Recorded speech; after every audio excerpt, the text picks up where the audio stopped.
Here in the United States, we live here in Michigan. As you can see around, you see that there is snow. This is a very difficult weather.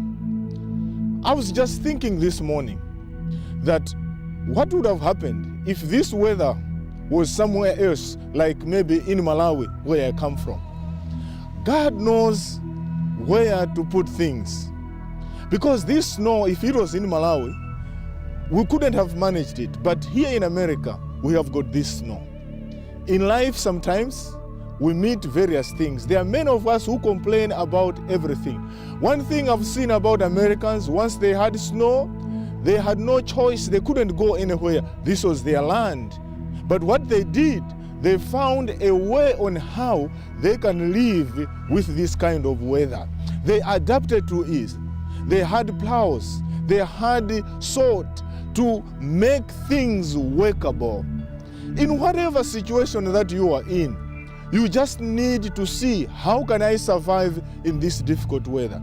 This is the reason why the Word of God says we have to thank God in everything that God does.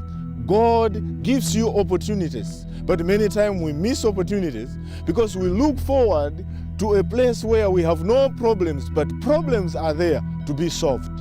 And if we trust in God, everything is possible.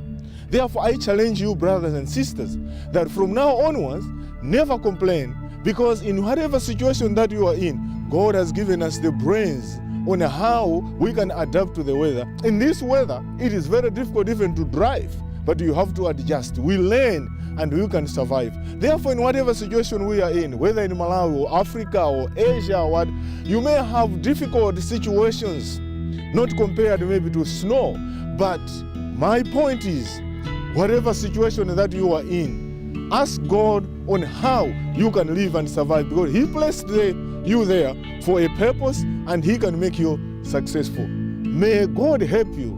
May God help us to live, to thank God in everything that He has given unto us, because He has a purpose for us in life. Amen.